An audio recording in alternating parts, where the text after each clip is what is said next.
Welcome to Energy Unplugged, the go-to podcast focusing on the global energy transition. My name is Eva Zimmerman, and I'm working in our research team, leading our work on European battery markets. And today's podcast will be about a really exciting topic, which is the German battery market. Why is it so exciting? This market has been booming in the last 2 to 3 years, and it is projected to continue to boom. Record build-outs is what we saw last year, and there's many folds of the current capacity installed in the pipeline to be built in 2030. Today, I'm here with Philipp Man and Mikko Preuß, who are working at terralayr. Hello, Philipp. Hi, Eva. Thank you for having us. Very happy to do so. Philipp is the CEO and co-founder of terralayr. He actually started his career at Glencore in London in the jet fuel industry, so at the other side of the energy industry, you could say, but then continued to build Chronex, which is the leading luxury online marketplace. And yeah, now he's back to energy, but on the clean side of the energy sector, and founded terralayr. And my other guest today is Mikko Preuß. Hi, Eva. Thanks for having us. Very happy to have you. For everyone to know, Mikko is the vice president leading the strategy and commercial teams at terralayr. He has been at the energy industry for over 12 years and went through different sectors. He started at Siemens Wind Power, now Siemens Gamesa, and worked at various large corporates on their energy transition as a consultant at BCG. And before joining terralayr, led venture capital investments in the energy and climate sector as a vice president at Picos Capital. Let's jump right into it. Today, we want to talk about terralayr's role in the battery space in Germany, but also have a bit of a chat about German battery markets in general. And Philipp, for those who haven't heard about terralayr, would you quickly like to explain what is terralayr's business model and role in the battery business in Germany? Absolutely. So thanks again for having us. The way that we always put it is we say terralayr is a fully integrated provider of energy flexibility services. So what does that actually mean? We aggregate and bundle grid-scale batteries, currently focused on Germany.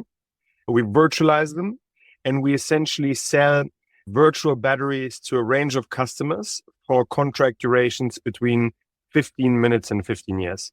So our customers have almost all the benefits of a physical battery without the need of having to own it, operate it, and finance it, and all the operating hassle, of course, that comes with owning a physical battery. And customers include large power producers, grid operators, traders, of course, and anyone who really is an energy-intensive company. And so we aggregate all those load profiles then of these different customer groups over the different durations and distribute them across the physical portfolio of batteries that we manage in Germany. And those batteries consist both of assets that we have on balance sheet that terralayr actually develops, finances, operates, and owns, as well as increasingly more other customers that use our platform to also benefit from the different benefits that the terralayr platform offers. We'll get more into why somebody else would want to have their battery with us rather than the optimizer or tolling way, but I'm not going to spoil it just now. But in one simple sentence, and it's a little bit cheesy, I think of it a little bit like AWS, Amazon Web Services. It's like access to virtual servers, just access to virtual batteries. You don't have to worry about it. You don't need to host it. You just have the flexibility on demand. So that's basically terralayr energy flexibility services on demand. Okay, very interesting. And especially comparison with AWS is super useful. You also mentioned a couple of times that you approaching battery as an asset class. Could you explain a bit what you mean? I think that also makes it clearer what terralayr is all about. Yeah. So I think what's interesting is, we talk about batteries quite a lot these days, and it seems like they came out of nowhere. That's not the case. So the industry hasn't been invented yesterday, but still it's quite a nascent market. And I think what's interesting with batteries, if we think of them as a kind of young asset class, is every asset owner or every asset investor or developer faces the same challenges. And that's, how do I finance these assets? And I think on first sight, what's interesting, a BESS asset looks very much like infrastructure. You can touch it, it's big, there's a lot of power going in and out, etc. But structurally, batteries, and that's the beauty of them, are a volatile asset class, which means, they have volatile cash flows, which is actually very counterintuitive to the conventional infrastructure mandate that infrastructure investors have, which, traditionally comes from buying bridges, tolling motorways, etc. So super steady cash flows, very predictable. And now you have this thing, which is physical capex, but, obviously fluctuates and is volatile quite a lot. And so a lot of people, when they look at batteries and, as we say, asset class, they kind of have this tension between, well, I want the merchant revenues. I want to have the trading exposure because it drives the higher returns. But then also, how do I actually finance this? And how do I get, quote unquote, contracted revenues that may be lower, but more stable? And so obviously different investors and different battery owners want different risk profiles. And so we often think that, the industry has been built somewhat prematurely, in the sense that a lot of the people that started early on, large asset investors, owners of batteries for the most part, didn't and often still don't have the key commercialization capabilities in-house. So they just gave the assets to external optimizers. And it was difficult to predict, how is the optimizer going to perform? How do I compare them to other optimizers? How do I know they're doing a good job or a bad job? And even if I know, there's high switching costs, there's the IoT box, etc. Or I kind of had the other option, which is I could toll my asset out, and then basically all the upside is gone, but at least I have stable cash flows. But I'm kind of making a volatile thing into a predictable thing, which is not really why it's been designed for in the first place. And then the question is, how do I actually optimize for that? And so that's kind of on the asset owner side. And on the optimizer side, when I say the industry has been kind of built prematurely, then, many of the optimizers, and we see that in the UK, where we have around 25 optimizers, don't actually control the assets and often essentially restricted to offer the same services like most other optimizers, which is obviously energy arbitrage and bidding on ancillary services. And so the question is, how do I differentiate then as an optimizer? Yes, everybody has the best algo and the best traders, but that's the marketing pitch always. But the fundamental truth is everybody's chasing the same mathematical curve. So often it means there's a race to the bottom in terms of the take rates or the commission rates that they can achieve. And the customers need to choose between many of the same. It's almost a textbook definition of perfect competition that you learn in, economics 101. So our approach is, there are really great optimizers out there. And we have selected some of who we believe are the best in the market currently in Germany. And we have also secured a wide network of tolling off-takers. And so we solved for ourselves essentially the challenge that we can configure the revenue stack for our own assets. So let's say, hypothetically speaking, I have a 10 megawatt asset. I want 50% offtake for 7 years. I want 20% offtake maybe for 3 years, and then 30% merchant knows. Yeah. And by the way, that's a term I learned at the Aurora Paris conference, merchant knows versus merchant tail. I like that. So anyway, so merchant knows. And then you can configure the revenue stack, and terralayr is a one-stop shop solution and enables you to configure the offtake with the different tolling providers, and then also make sure that you have the best optimizer on the merchant slice. And then whatever is out there kind of remaining, we auction off to multiple parties on a daily basis to really drive the revenues for you. So we essentially solve the customer need for ourselves, and now we enable other people to do the same. And we can get into more details about the solution slightly later.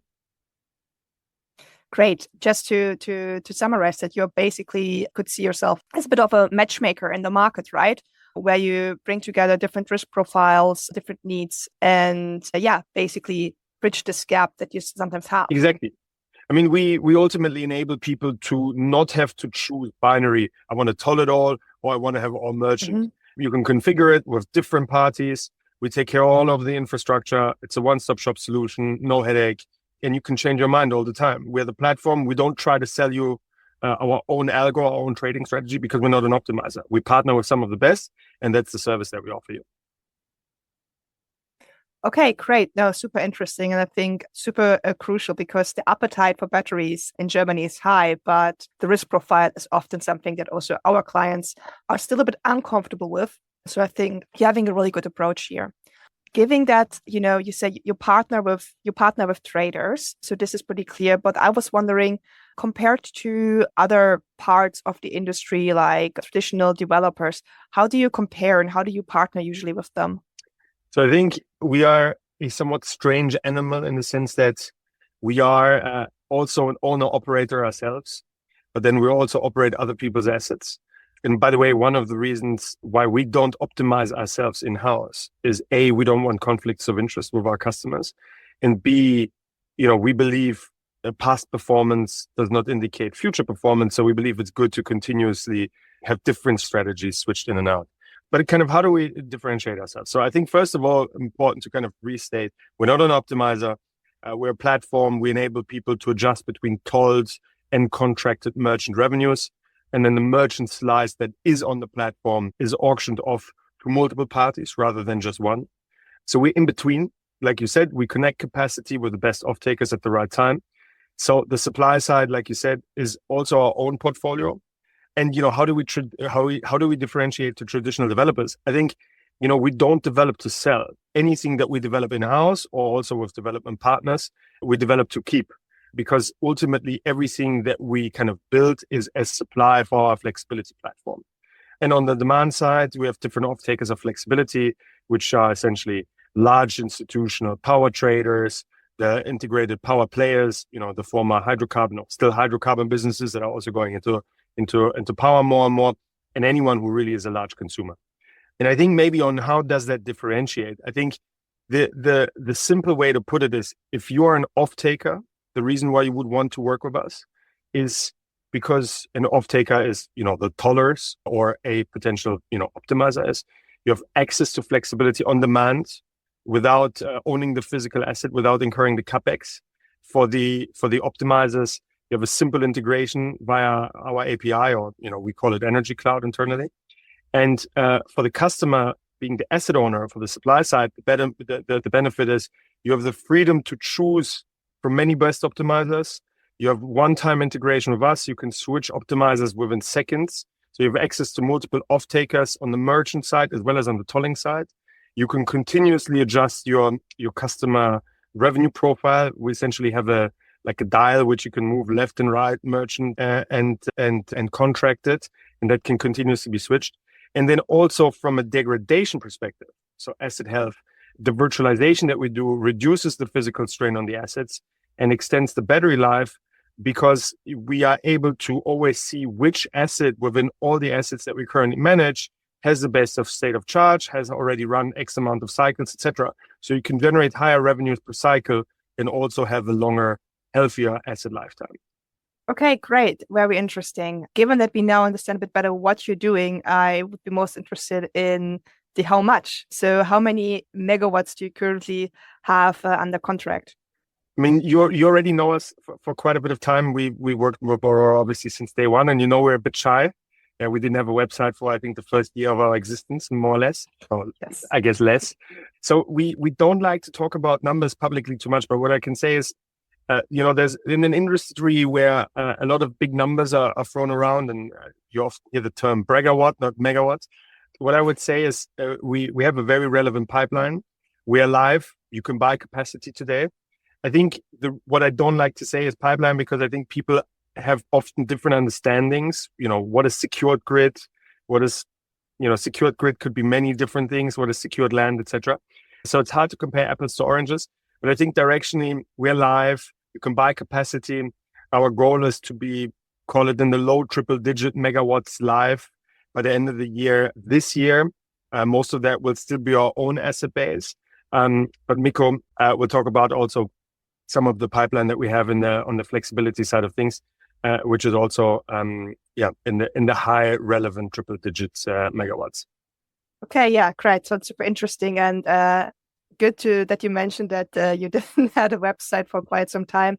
Indeed, Aurora and terralayr were interacting, I think, since early 2023. And when we had our first meeting, I was looking up what you're actually doing, and the website was really, really shy, so to say, right? So I think it was just a logo. I think it was just a logo and your address, and that was it. And I was like, what are these guys doing? But to come back to that point, that was just 2 years ago from, barely having a web page. And now you are pretty successful and even attract top level personnel recently. And I would like to hear a bit of your view, like, how did you grow so quickly? Does this have to do with, you hitting the exactly the spot that is missing in the battery market in Germany right now? Yeah. So thank you for the kind words. I think, it comes down to quite a couple of things, but at the end of the day, of course, we've been lucky. I think we hit the timing pretty right. We weren't too early, we weren't too late. We started just before this kind of hype that we see on batteries right now. This enabled us for many things to get ahead of the curve, but that's fundamentally driven by the people that we have. We're a pretty lean team. We're just over 30 people. We always say high talent density. We want to build the 95, 96 Chicago Bulls, which is the best team in the history of basketball under Michael Jordan, to, in the energy industry. And I think the reason why we've been able to attract those people is because, like, at the end of the day, what we do is important. And I'm not saying we are important, but I think working on net zero, working on the energy transition is important, especially, with a lot of the negative political headwinds that we see today with, the US going out of the climate accords, etc. I think it's important to work on this for our generation, for future generations. And I think people fundamentally want to work on things that have purpose and ideally make a great living in the process. I think, you won't just have people intrinsically join. The best people don't just typically want, intrinsic value. But, they want to buy a house, they want to have a car, they want to go on holiday, hopefully by train. But I think the core point is we attract those people because what we do matters. And what we do, our mission is, we want to build a world powered 100% by renewable energy. And I think that attracts a lot of people. And so we have this kind of talent really is everything approach. We always say also, we're not a family. You can't choose your family. You can't choose your team. So I think we're also, quite deliberate in who we hire and how we retain people. And as a result, we've been able to get some really great people from Next Kraftwerke, RWE, Fluence, LimeJump, Hexapark, etc., who are obviously all great companies that kind of started in this industry. And I think that's been complemented by people like Jochen Schwill, who joined our board, who's the former founder and CEO of Next Kraftwerke, which he obviously sold to Shell, and who's now building Spot My Energy with micro flexibility for smart meters. Then Lex Hartmann as a senior advisor and director, the former CEO of TenneT Germany, one of the board members there. But then also from the kind of non-energy tech side, we have Johan Brenner on our board, who is a partner at Creandum, a venture capital fund, who was the first investor at Trade Republic, which some of the German listeners may know, which is now the largest stockbroker in Europe with 100 billion assets under management. They invested when these were just 6 guys and now created a 100 billion plus asset under management company. So I think it's the vision, but it's having the discipline of vision, and also to be also honest that, yes, we want to do good, but we also want to build a successful business in the process. And doing something good with us doesn't mean sacrifice having commercials. And so I think we've been very lucky to attract great people like Mikko here, who's on the podcast today as well.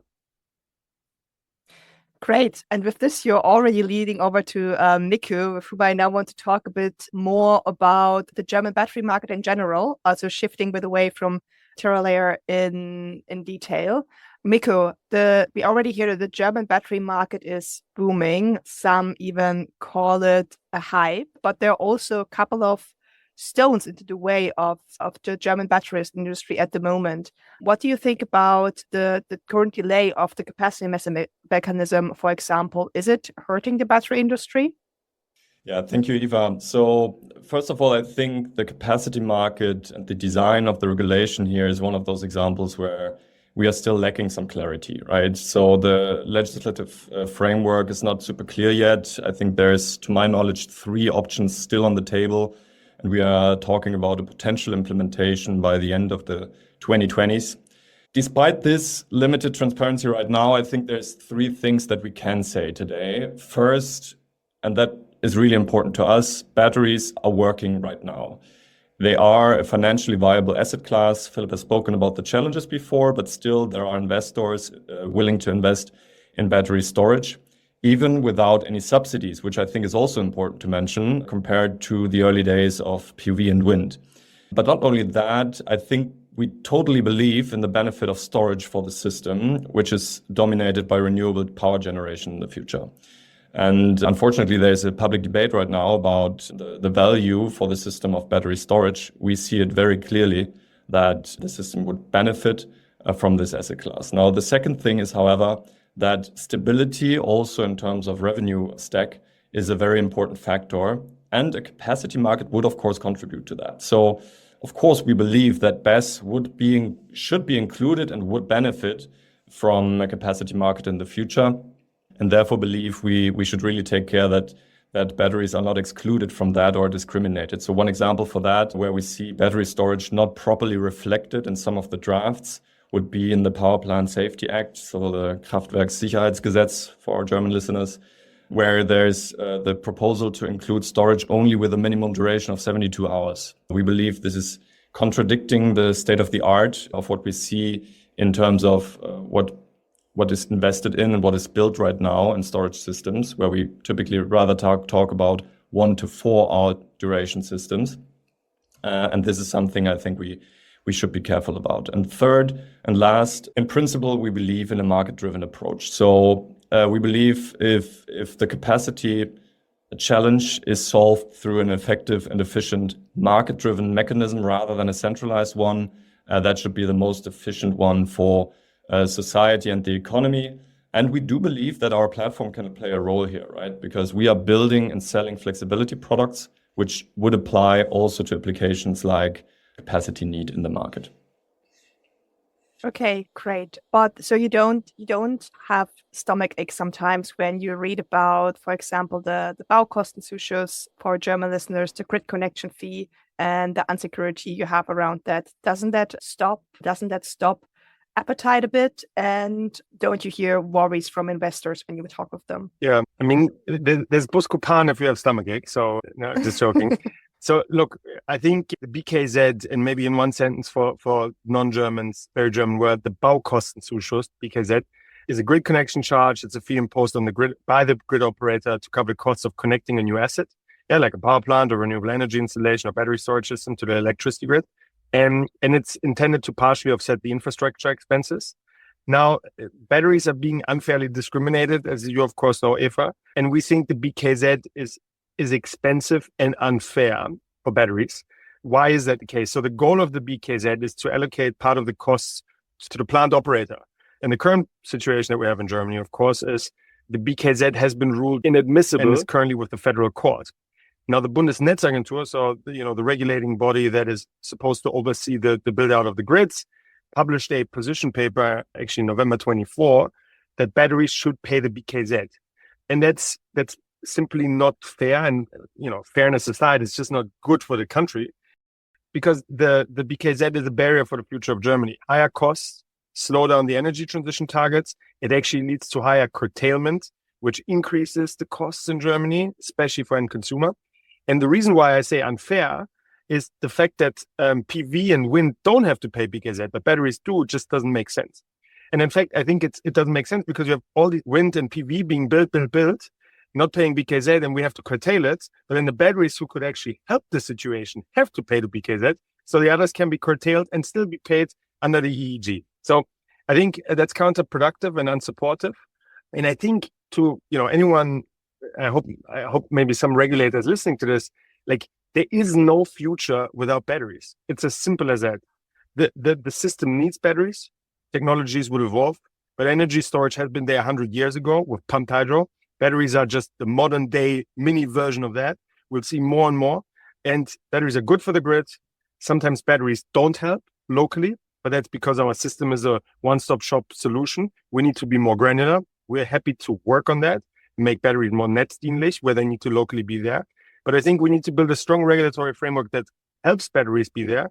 There's nothing wrong with giving indications to batteries how to behave, but just not communicating this and having a one-catch-all approach, that's detrimental. And that's why the BKZ is, for batteries, in my view, illegal. But more importantly, it's just bad for Germany. Yeah, I mean, and I would fundamentally, definitely, absolutely agree with you. But I'm also happy to hear that based on your answer, you probably see this being changed in the future. You're trusting the regulatory body's urge to decarbonize the grid. I wouldn't trust is a big word, but I would say, at the end of the day, everything needs to give at some point. And, batteries are good for the grid on a macro perspective. We know it's good. I think also the BNetzA will know it at some point. And then the question will be, how do we do this more locally? And that comes back to the price zones, etc. But I think that's a conversation for another day. Otherwise, we'll sit here for 2 hours. But very happy to have that. I mean, absolutely. We could talk about battery regulation in Germany for quite a while. The only issue would be that most of our listeners probably would tune out at one point. This is why I wanted to ask Mikko one more question that is not so much on the regulatory side, but more on the market side. A lot of investors fear saturation when they invest into batteries. What's your view on this? So what we've observed last year and also still recently is that despite the fear that you mentioned around the potential saturation of ancillary services, they still play a huge role in the battery revenue stack, right? We mainly talk about FCR and AFR in Germany. It's not the market for ancillary services is not as diversified as in UK, for example. However, coming from that situation, most of the stakeholders in the market agree in assuming that this will change in the future. Why? Because more flexibility, quote unquote, including batteries, will be connected to the grid. They will participate in those markets most likely and therefore drive down prices because batteries are assumed to have a very low marginal cost of participating in those bidding mechanisms and auctions. Now, when will this effect happen and how severe will it be? Will FCR prices actually go towards zero? I think there's very different assumptions out there. And also when we will recognize a strong shift and when we will have to alter kind of the optimization strategies.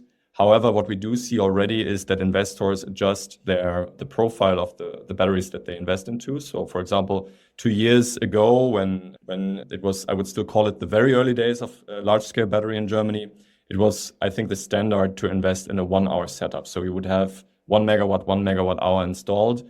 Right now, we are typically talking about a 2-hour setup, including terralayr. That's right now our focus, and I believe that will be increased over time, maybe towards a 4-hour setup in the future. So what does that mean? People are preparing for more energy-intensive optimization strategies, and I think that is also the right thing to do right now to be prepared for the future. However, there's one more thing.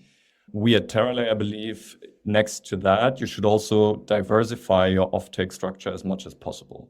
And that's one of the foundational reasons for building the flexibility platform that we are operating, because next to day-ahead, intraday, FCR, and AFR, which are the conventional optimization streams or tools for the battery asset class, there's many use cases out there and a huge demand for what we call flexibility, which are not really provided with a solution today. So if you, for example, think about the generation side, which could be the IPP himself or their aggregators and Direktvermarkter of renewable energy, they experience huge potential cost or risks around forecast errors or imbalance cost. This is just one example where flexibility could be a piece of the solution.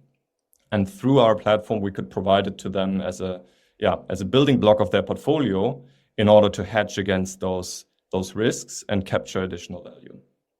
And that's why I believe you have to be smart about your optimization stack in the future and get yourself in a position where you don't have to fear the potential decline of ancillary services. And this is what we provide part of the solution for.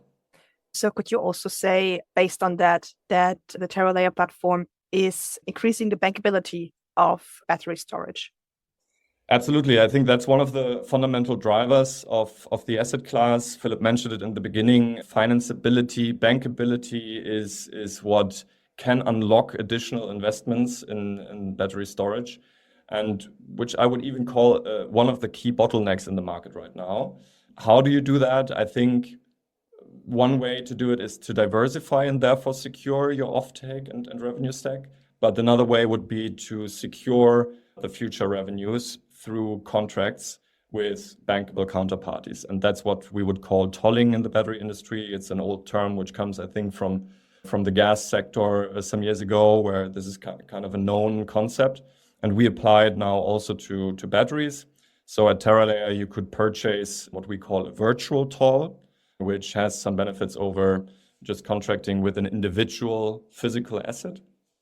And that's what we want. That's a process we want to streamline both for the suppliers of capacity, so asset managers and investors, but also the offtake side, which are typically larger energy corporates. Okay, great. Thank you so much, Mikko. We have talked quite a bit now about Germany, but there are also other exciting markets around. Aurora recently, a year ago, published a study on European battery markets in general. We'll renew the study this year in March. And it basically shows, right, Germany isn't the only market where batteries are booming. We also see still Great Britain, Italy, and so on, quite on top. How do you think about it? You're currently only active in Germany. Philipp, would you shed some lights on, will it stay that way, or are you currently thinking about expanding the platform? So, we believe in having a certain kind of density and market position in one market. So we really want to continue focusing on Germany for the time being. We will probably, towards the end of the year, start looking at new markets. So I think, towards the end of the year is probably something where we would feel comfortable. But I think the opportunity in Germany is so big. And from our perspective, Germany is probably the top 3 market in the world with, maybe California and Texas, that I would say, we still feel there's a lot to do before we start diverging our focus. So at the moment, Germany, but probably towards the end of the year, we'll start thinking about other markets. Okay, you'll start thinking about other markets. Do you already have in mind what you mentioned? You mentioned the US. What are the criteria for you to enter a new market, or what's the way how you would approach that? I think there's kind of 3 components. I think a market overall. How high is the share of renewables? What's the price volatility?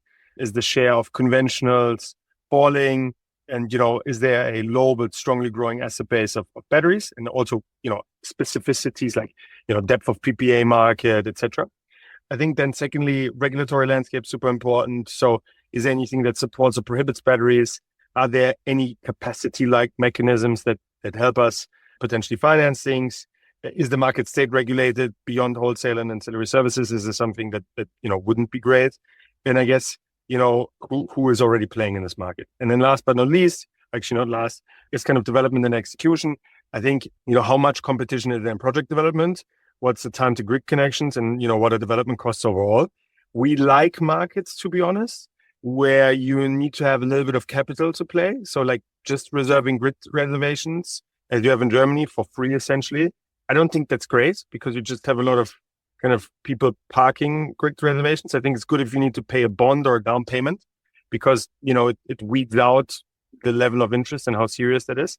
And then I think most importantly, in the execution side, how can we, with our terralayr platform, drive specific value to the market?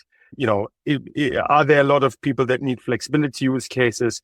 Are there things that we can bring value to with our tolling expertise, especially? So, the virtualized tolling expertise has the benefit that for off-takers, it can be balance sheet light because they treat it as a derivative and not a leasing liability, or they have higher service levels because it's multiple assets, not just one asset, etc. So, can we provide a specific solution with what we do today that is not in that market yet? And I think especially what we're currently building up for the tolling side in Germany will be something that will be relevant for many other markets. So that will give also smaller assets access to tolling, etc. And I think there's a lot of markets that will hopefully benefit from us going there. Great, yeah. And then let's have a chat end of the year. I'm excited to know more about what you're up to with the platform.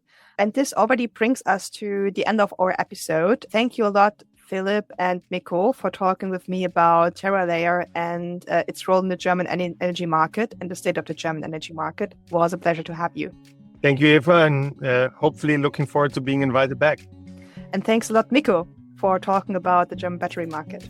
Thank you very much, Eva, and also the team of Aurora. That was Philipp Man and Mikko Preuß from terralayr talking to Eva Zimmerman, who leads Aurora's work on European battery markets. Thanks for listening to Energy Unplugged. Do keep an eye on our podcast feed for more in-depth conversations with senior members of the energy industry. The best way to do this is to follow or subscribe to the podcast via whatever platform you use.